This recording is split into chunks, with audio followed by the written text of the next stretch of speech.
Good afternoon, students. I am Jaideep Kumar from KBCRP Mokama Ghat. Let's continue our next topic, aggregate supply. Okay, short में इसे क्या कहेंगे? Aggregate supply को AS, A for aggregate and S for supply. Okay. The previous video, students, we discussed about aggregate demand यानी AD. Okay, aggregate demand को discuss करते समय students मैंने आपको पहले इसका माइक्रो टर्म बताया और फिर माइक्रो टर्म को हमने macro term means aggregate demand में कन्वर्ट किया था. ओके, सेम उसी तरह स्टूडेंट्स हम एग्रीगेट सप्लाई को भी डिस्कस करेंगे. एग्रीगेट सप्लाई का जो कॉन्सेप्ट है उसे हम माइक्रो कॉन्सेप्ट से निकाल के लाएंगे. माइक्रो कॉन्सेप्ट यानी कि ओनली सप्लाई को हम लोग एग्रीगेट सप्लाई में कन्वर्ट करेंगे. तो इसके लिए मैंने आपसे कहा था कि एक बार आप एग्रीगेट सप्लाई को पढ़ लेना, जो मैंने आपको 11th में पढ़ाया था इस टॉपिक को. तो मैं उम्मीद करता हूँ कि आप लोगों ने सप्लाई को पढ़ा होगा, कॉन्सेप्ट ऑफ सप्लाई लर्न किया होगा. ओके, तो हम कंटिन्यू करते हैं स्टूडेंट्स. देखिए स्टूडेंट्स, यहाँ मैंने लिखा हुआ है सप्लाई, क्योंकि सप्लाई एक यूनिट स्टडी है, यूनिट बेस स्टडी है, इसलिए सप्लाई कैसा टर्म होगा? माइक्रो टर्म होगा. और माइक्रो इकोनॉमिक्स में मैंने आपको सप्लाई पढ़ाते समय जब मैंने सप्लाई कॉन्सेप्ट डिस्कस किया था तो मैंने आपको बताया था इसका concept. Aggregate supply refers to that quantity of goods which is producer willing to sell at a given price and time. यानी सप्लाई किसी वस्तु की वह मात्रा है जिसे किसी एक निश्चित कीमत पर और निश्चित समय पर कोई प्रोड्यूसर बेचने को तैयार रहता है. Okay, clear student? यही बताया था. अब देखिए इस माइक्रो टर्म को हम किस तरह से मैक्रो में कन्वर्ट करते हैं. माइक्रो मैंने बताया यूनिट बेस स्टडी है, तो माइक्रो की जो सप्लाई डेफिनेशन है स्टूडेंट, उसमें गुड है ये, तो ये गुड क्या होगी? यूनिट बेस होगी, यानी हम किसी एक गुड की क्वांटिटी की बात कर रहे हैं. लेकिन जैसे ही एक गुड को हम मैक्रो इकोनॉमिक्स में चेंज करेंगे तो ये क्या हो जाएगा? ऑल गुड्स एंड सर्विसेज हो जाएंगी.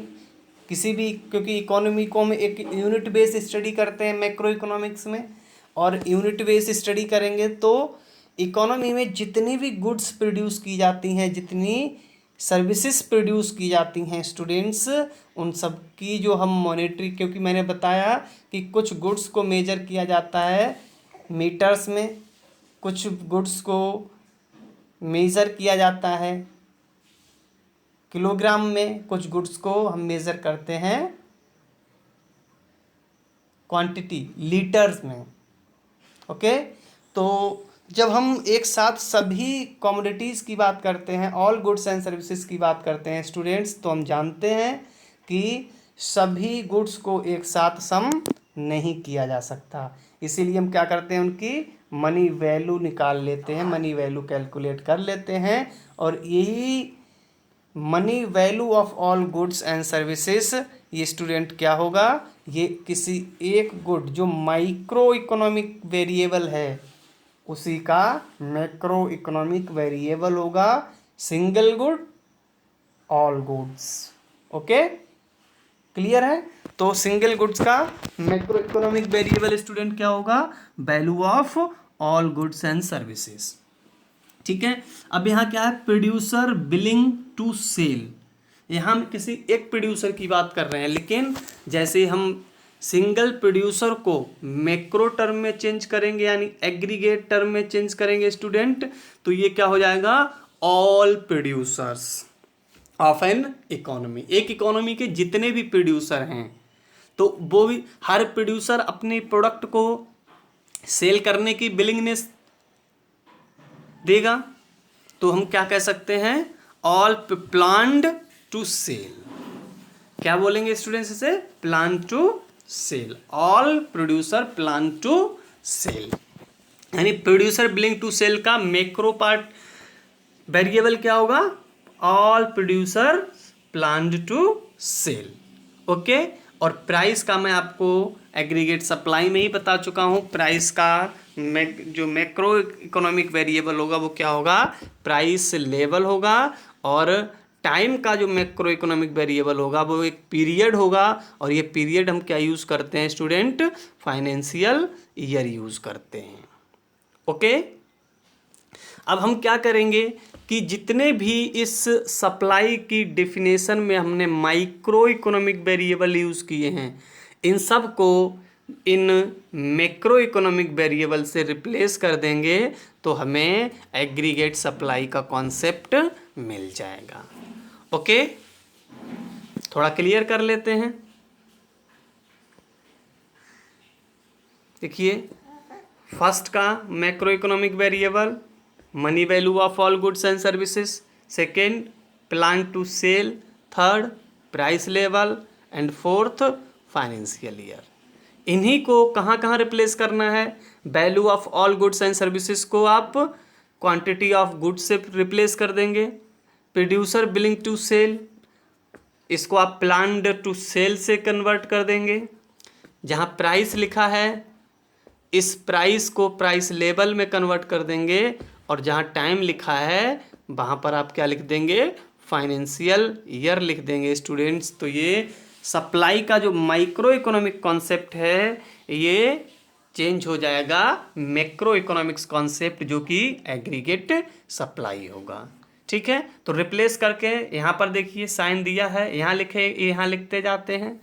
ठीक है, इस तरह से लिखते जाएंगे। यहाँ फाइनेंशियल ईयर लिखा हुआ है, तो देखिए लिखा है the money value of all final goods and services. First term use कर लिया, सेकेंड टर्म यूज करेंगे दैट ऑल प्रोड्यूसर, यहाँ क्या है, सिंगल प्रोड्यूसर है, यहाँ क्या होंगे, ऑल प्रोड्यूसर ऑफ इकोनॉमी।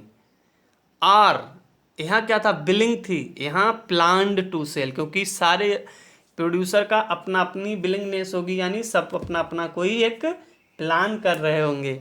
ठीक है, एटा यहाँ प्राइस था तो यहाँ क्या होगा, at a given price level, और यहाँ टाइम था तो यहाँ क्या होगा, ड्यूरिंग अ फाइनेंशियल ईयर। यानी सिंपल सी लैंग्वेज में अगर हम बात करें तो the money value of all final goods and services that all producer of economy are plan to sell at a given price level during a financial year is known as aggregate supply. Clear है students? देखिए नीचे मैंने इसको एक definition की form में लिखा हुआ है, यहाँ लिखा है देखिए, aggregate supply refers to the money value of all final goods and services that all producer of an economy are plan to sell at a given price level during a financial year. Okay, यानी aggregate supply क्या है, aggregate supply goods और services की वो money value है जिसे economy के सभी प्रोड्यूसर एक सामान्य कीमत स्तर पर किसी भी वित्तीय वर्ष में फाइनेंशियल ईयर में बेचने को तैयार रहते हैं, बेचने का प्लान करते हैं, सेल करने का प्लान करते हैं, तो वो quantity of final goods and services students क्या कहलाएगी, एग्रीगेट सप्लाई कहलाएगी। ओके, देखिए फिर से, aggregate supply refers to the money value of all final goods and services that all producer of an economy are plan to sell at a given price level during a financial year. Okay, यानी किसी भी वित्तीय वर्ष में economy के सभी उत्पादक producer जितनी फाइनल गुड्स और सर्विसेज की बिक्री करना चाहते हैं, बिक्री करने का प्लान करते हैं, वो सभी वस्तुएं और सेवाएं क्या कहलाएंगी स्टूडेंट, एग्रीगेट सप्लाई कहलाएंगी। ओके, किसी को कोई डाउट है तो आप मुझसे पूछिएगा, ग्रुप में मैसेज करेंगे या आप फ़ोन कर सकते हैं, दोनों पे मैं अवेलेबल रहता हूँ, और आपका कोई भी डाउट है, कोई भी कन्फ्यूज़न है तो मैं उसे रिसॉल्व करता हूँ। ओके, आगे बढ़ते हैं स्टूडेंट्स। अब देखिए, हम यहाँ पर जो एग्रीगेट सप्लाई का भी हम लोगों ने कॉन्सेप्ट पढ़ा है, इस कॉन्सेप्ट को हम एक बार नेशनल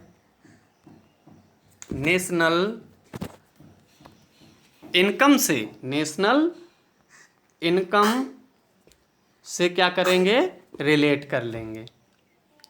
ठीक है, इस एग्रीगेट सप्लाई कॉन्सेप्ट को हम क्या करेंगे, नेशनल इनकम के कॉन्सेप्ट से जरा रिलेट करते हैं। तो नेशनल इनकम की डेफिनेशन में आपने क्या पढ़ा था, कुछ ऐसे ही पढ़ा था। नेशनल इनकम की अगर आप डेफिनेशन देखें तो एग्रीगेट सप्लाई की डेफिनेशन से, एग्रीगेट सप्लाई के कॉन्सेप्ट से लगभग मिलती जुलती है, 99% तक यहाँ मिलती जुलती है। 1% का अंतर है। कैसे, हम लोग देखते हैं। एग्रीगेट सप्लाई तो आपको बता दिया मैंने, that quantity of final goods and services, that quantity of goods and services which are planned to sell by all producer of an economy during a financial year, यही बताया। अब देखिए नेशनल इनकम में स्टूडेंट्स हम लोगों ने क्या discuss किया था, एज वी नो, हम जैसा कि जानते हैं, कब से, जब हमने नेशनल इनकम कॉन्सेप्ट को सीखा था। ठीक है, हमने क्या सीखा था,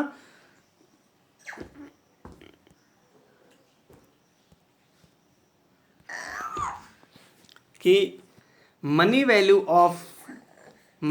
of final goods and services. ठीक है, फाइनल गुड्स एंड सर्विसेज क्या था, अभी हमने पढ़ा, एग्रीगेट सप्लाई है ये, अभी पढ़ा ना, is distributed to factors of production. और जितना भी मैंने आपको बताया था 11th में, मैंने बार बार बताया था, अगर कोई गुड्स जिसके प्रोडक्शन में आपने मान लीजिए 50 रुपीज़, उसी समय मैंने आपको बताया था, किसी गुड्स के प्रोडक्शन में अगर आप 50 रुपीज़ खर्च कर देते हैं, ठीक है, तो प्रॉफिट के साथ ऐड होकर ये 50 रुपीज़ इस कमोडिटी को प्रोड्यूस करने में जिन जिन फैक्टर्स का यूज हुआ है उनमें बट जाएगी। अगर इसमें मान लीजिए आपने लैंड का यूज किया है तो इस 50 रुपये में से कुछ पार्ट लैंड को चला जाएगा। आपने कुछ लेबर यूज किया है तो इसी 50 में से कुछ पार्ट कहाँ चला जाएगा, लेबर को, यानी बेज की फॉर्म में चला जाएगा। ठीक है, इस 50 रुपये की कमोडिटी के प्रोडक्शन में अगर आपने कैपिटल यूज किया है तो कुछ पैसा इसी में से इंटरेस्ट की फॉर्म में कैपिटल ऑनर के पास चला जाएगा, और बचा पैसा किसके पास, एंटरप्रेन्योर जो होता है उसके पास एज ए प्रॉफिट रह जाएगा। यानी जितना फाइनल गुड्स और सर्विसेज का जो आउटपुट है, जो वैल्यू है फाइनल गुड्स और सर्विसेज की, वो वैल्यू उस गुड्स या सर्विस को प्रोड्यूस करने में जो भी फैक्टर्स ऑफ प्रोडक्शन यूज किए गए हैं, जो भी फैक्टर्स ऑफ प्रोडक्शन यूज किए गए हैं, उनमें क्या होता है स्टूडेंट, डिस्ट्रीब्यूट हो जाता है। और वही देखिए यहाँ लिखा हुआ है, services is distribute to factors of production as income generation phase. आपको याद होगा मैंने आपको बताया था circular flow of national income, तो वहाँ मैंने आपको 3 फेज बताए थे। एक बताया था स्टूडेंट हम प्रोडक्शन फेज, ठीक है, दूसरा हमने आपको वहाँ बताया था इनकम फेज, और तीसरा एक्सपेंडिचर फेज बताया था, एक्सपेंडिचर फेज। प्रोड्यूसर या प्रोडक्शन फेज में आपको बताया था यहाँ प्रोडक्ट फैक्टर्स ऑफ प्रोडक्शन के यूज से गुड्स और सर्विसेज को प्रोड्यूस किया जाता है। इनकम जनरेशन फेज में मैंने आपको बताया जब प्रोड्यूसर हाउस होल्ड से फैक्टर्स ऑफ प्रोडक्शन परचेज करता है तो उनको जो पेमेंट करता है वही इनकम जनरेशन फेज होता है। और जब कंज्यूमर सेक्टर को ये इनकम अर्न होती है, ये पेमेंट रिसीव होते हैं, तो वो क्या करते हैं, अपना सारा का सारा पेमेंट जो गुड्स और सर्विसेज प्रोड्यूस की गई हैं उन पे स्पेंड कर देते हैं, एक्सपेंडिचर कर देते हैं, ख़त्म कर देते हैं। ठीक है, समझ गए? तो यही मैंने यहाँ जो टर्म यूज की है इनकम जनरेशन फेज, तो ये सेकेंड टर्म है इनकम जनरेशन फेज, यानी कि जो गुड्स जो फैक्टर्स ऑफ प्रोडक्शन हैं, ये फैक्टर्स ऑफ प्रोडक्शन जो हैं ये मिलकर जिन गुड्स एंड सर्विसेज को प्रोड्यूस करते हैं स्टूडेंट, जिन गुड्स और सर्विसेज को प्रोड्यूस करते हैं उस गुड्स और सर्विसेज की जो मनी वैल्यू होती है, आउटपुट वैल्यू जो होती है, वो इन्हीं सभी फैक्टर्स ऑफ प्रोडक्शन में डिस्ट्रीब्यूट हो जाती है। कैसे? As a income generation phase, यानी जो लेबर परचेज किया है उसका पैसा, उसकी कॉस्ट कहाँ, वेज की फॉर्म में लेबर के पास चली जाएगी स्टूडेंट। ठीक है, जो कैपिटल परचेज किया है तो इंटरेस्ट की फॉर्म में उसका पैसा इंटरेस्ट में चला जाएगा। यानी जिस फैक्टर ऑफ प्रोडक्शन ने गुड्स और सर्विसेज को प्रोड्यूस करने में जितना पार्टिसिपेशन किया है, जितना योगदान दिया, उसी के अकॉर्डिंग इन सभी गुड्स और सर्विसेज की जो भी वैल्यू होगी वो उसके फैक्टर्स ऑफ प्रोडक्शन में बट जाती है, जिसे हम क्या कहते हैं स्टूडेंट, आपको मैंने बताया था फैक्टर इनकम कहते हैं। बताया था फैक्टर इनकम क्या है, sum of rent, wage, interest and profit, यही तो 4 फैक्टर इनकम है स्टूडेंट। तो इसी को हम क्या कहते हैं, फैक्टर इनकम कहते हैं। क्लियर है? अब नेक्स्ट देखिए, यहां लिखा है the distribution happened in the form of rent, wage, interest and profit, it is known as factor income. अभी आपको बताया कि जो गुड्स और सर्विसेज की वैल्यू उनके फैक्टर्स ऑफ प्रोडक्शन में डिस्ट्रीब्यूट होती है, वो किसकी फॉर्म में, rent, wage, interest and profit की फॉर्म में होती है स्टूडेंट, और इसे हम क्या कहते हैं, फैक्टर इनकम कहते हैं। ठीक है, और यहाँ पे सम SOM लिख गया, यहाँ पर स्टूडेंट करेक्ट कर लेना, SUM, सम मीन्स जोड़ होगा, योग होगा। ठीक है, तो the sum of total factor income at domestic and national level is known as national income. Clear है? यानी जितनी भी हम फैक्टर्स इनकम हैं, जो भी फैक्टर इनकम जनरेट होती हैं, अगर उनको सम कर लें तो हम जानते हैं, इनकम मेथड में हमने बताया था कि sum of factors income is known as national income, मैंने आपको वहीं बताया था। ठीक है, तो जो फैक्टर इनकम डिस्ट्रीब्यूट हुई फाइनल गुड्स और सर्विसेज की उसके फैक्टर ऑफ प्रोडक्शन में, उसे हमने क्या कहा, फैक्टर इनकम कहा। और इस फैक्टर इनकम का सम क्या कहलाता है स्टूडेंट, नेशनल इनकम कहलाता है। क्या कहलाता है, नेशनल इनकम कहलाता है।